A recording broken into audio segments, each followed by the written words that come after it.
Père et du Fils et du Saint-Esprit. Amen. Chers frères et sœurs, Shalom. Ce dimanche, nous célébrons la fête de la présentation du Seigneur Jésus au Temple. En effet, cette fête est très ancienne depuis le IVe siècle et l'Église la situe au 40e jour après la fête de Noël. Pour notre méditation, 3 lectures nous sont proposées. La première, tirée du livre du prophète Malachie, nous annonce la venue du Seigneur dans son temple. Malachie nous livre un message d'espérance dans le sens que Dieu lui-même va intervenir dans les cours des événements en envoyant le messager de l'Alliance. Passant par le psaume 23, où les psalmistes nous demandent d'ouvrir nos portes, la deuxième lecture, tirée de l'Épître aux Hébreux, nous parle de l'éruption de Jésus comme grand et vrai prêtre venu dans la chair afin de sauver l'humanité entière de sa nature pécheresse.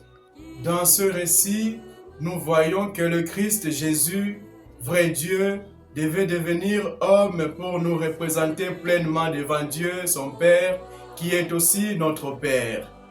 Quant à l'Évangile, Saint Luc nous plonge dans la méditation sur l'histoire de Marie et Joseph qui, suivant minutieusement la loi mosaïque, se rendent au temple pour la présentation de leur fils. Poussés par l'Esprit Saint, Siméon et son oncle Dimitis nous révèlent le mystère de cet enfant. Il est le salut et la lumière qui se manifestent à toutes les nations.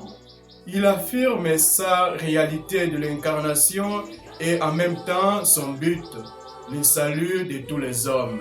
Outre la présentation du Seigneur, l'Église Notre Mère célèbre la journée mondiale de la vie consacrée.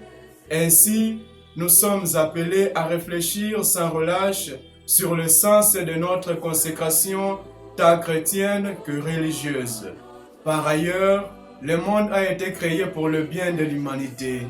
Mais aujourd'hui, on dirait que les ténèbres recouvrent nos sociétés.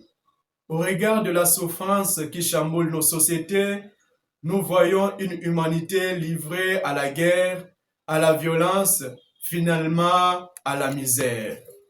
Ainsi, nous, chrétiens et consacrés, il est de notre devoir de présenter le Christ au monde afin qu'ils le connaissent, en le connaissant, qu'ils le vivent et en le vivant, qu'ils retrouvent la paix.